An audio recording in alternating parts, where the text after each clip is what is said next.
The other day I recorded my story about South Park and how I believe their entire brand of being these naughty, anti-establishment, anti-politically correct couple of guys, that is Trey Parker and Matt Stone, the makers of South Park, how that branding has probably always been deceitful or deceptive or a sham on some level, and how that may be most obvious now with the book-ended episodes of the vaccination special from last year, and I'm sorry, the pandemic special from last year and the vaccination special from this year. I'm not going to repeat what I said about South Park here. You can go back and watch that video if you're interested. Et to South Park is the title. But it got me to thinking about something else, and putting certain strands together in my mind. South Park and Family Guy, and there are probably some other venues like it, these kind of adult cartoons, with this edgy kind of humor and so forth. It seems that entire trend was kind of started by The Simpsons. That it was The Simpsons that first broke that kind of ground, laid that kind of foundation. And from its very early days, The Simpsons was thought of as just, wickedly satirical and, again, anti-corporate, politically correct, taking on these issues, in this irreverent sort of way. Now, fast forward, I don't know how many years. So Matt Groening, or Groening, however you say his name, I'm just going to go with Matt Groening. I think that's how you pronounce it, but I'm not sure. The creator of The Simpsons.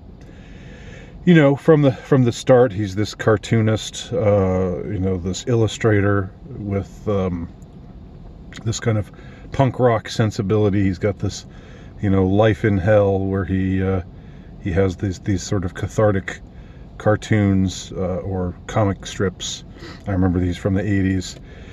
And then he starts The Simpsons, and he and the rest of the makers of The Simpsons gain this reputation of being these wickedly satirical, anti-establishment sort of figures, sort of characters.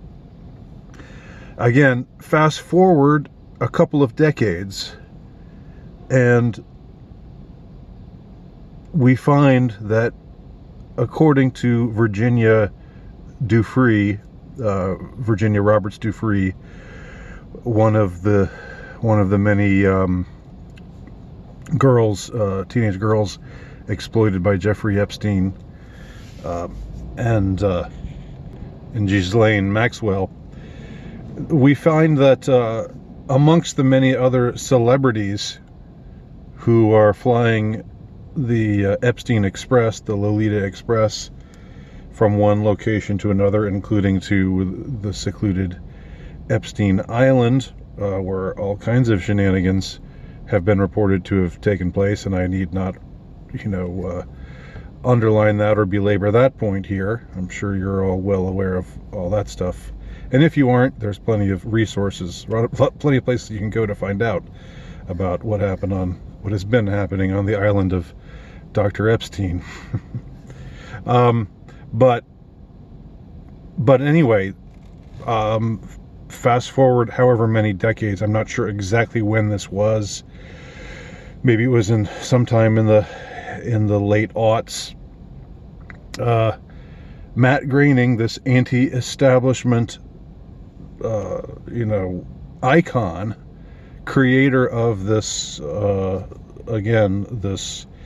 this show, this brand that really captured this very satirical take on all of the excesses and all of everything that is wrong with the world and wrong with America, and the creator of this wicked brand of satirical humor that was praised to the heavens, praised so highly for taking on the system.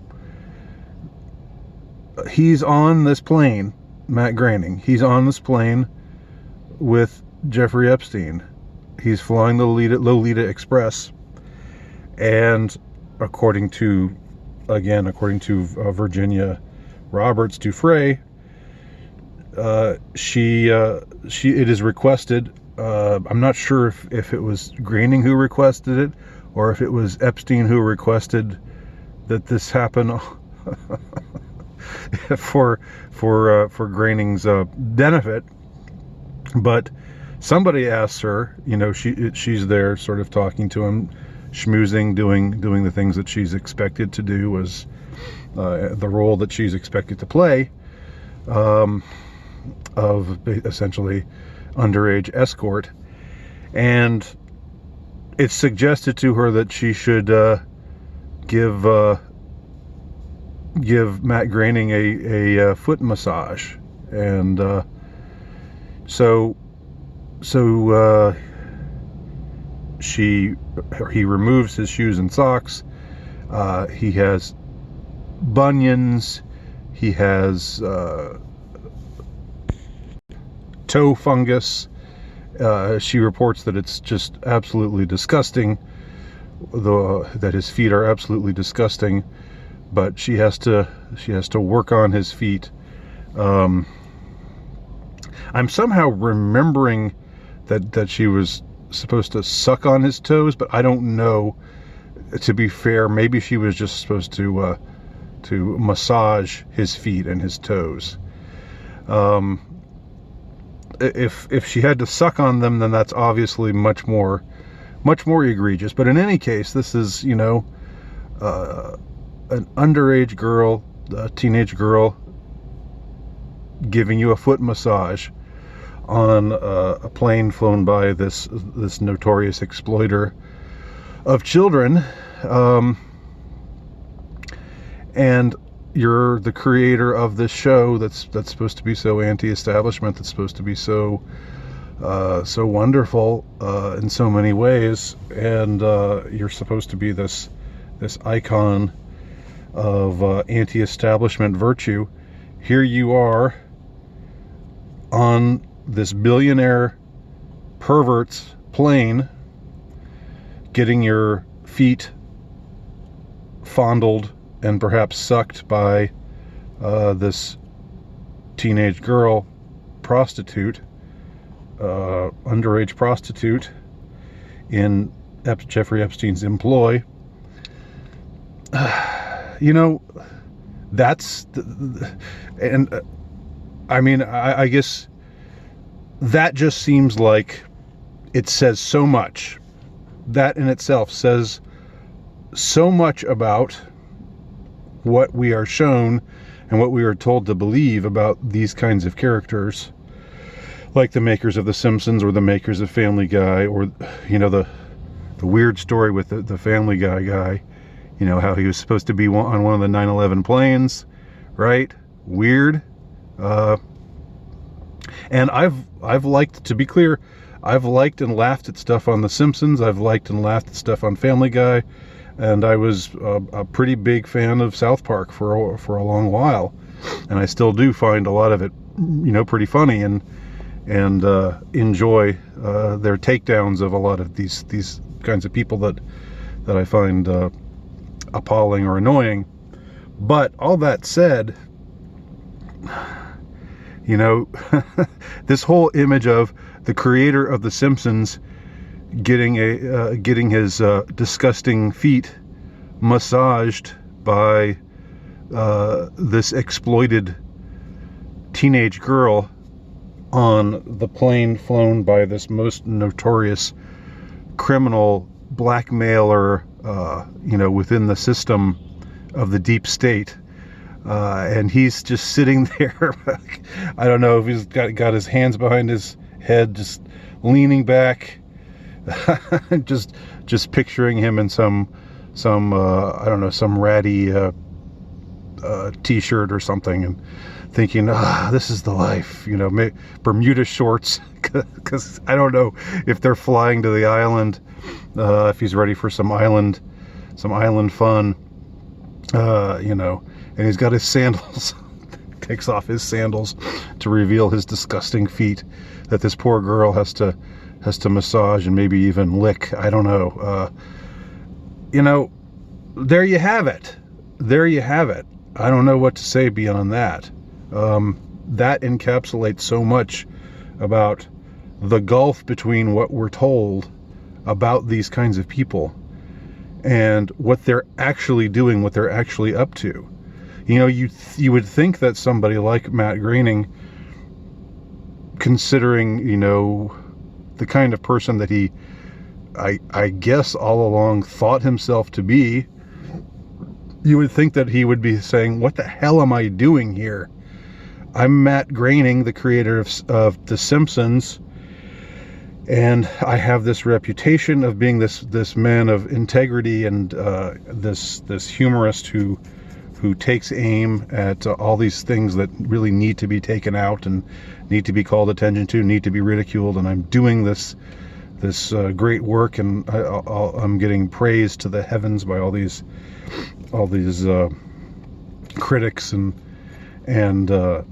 everybody thinks that what I'm doing is so wonderful, and now I'm on this plane flown by this billionaire, getting my toes massaged and perhaps licked by this exploited teenage girl. And I don't know, was he leaning back in his seat just enjoying it, or was some part of him thinking to himself, maybe I shouldn't be doing this, maybe this doesn't quite accord, maybe this is a bad look for me. Not that anybody's seeing it, but maybe when the story emerges, as it eventually did, this is going to be a bad look for me, and people are going to see me in this kind of role and wonder things about me. So I'm not saying that Trey Parker and Matt Stone flew on the Epstein Express. They've probably done some things, though, that were similar. I don't know. They've probably had their analogous kinds of experiences, I'm guessing, where they were getting taken around by some sleazeball and having favors done for them, and what goes through these people's heads at those moments? Do they think to themselves, this is not the person I'm supposed to be, or do they think to themselves, well, I fooled all these people into thinking that I was something different than I was, but here I am enjoying the good life and being my true self. Which is it? I kind of wonder. And if, just as a postscript, if I had ever been somebody along the way, I've said before that I am grateful for my lack of success.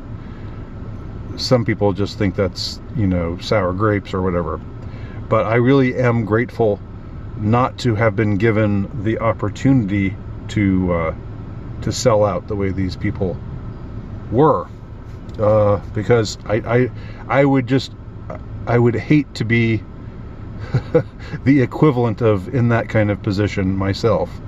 I just think the kind of self-loathing that would engender in me would be something I would not be able to survive. I would have to find the nearest garage and drive in there, leave the motor running, and asphyxiate myself.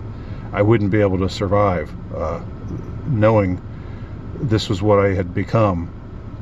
So anyway, just a few thoughts. Let me know what you think. My name's Andy Nowicki. You can check out my work at ultrightnovelist.com.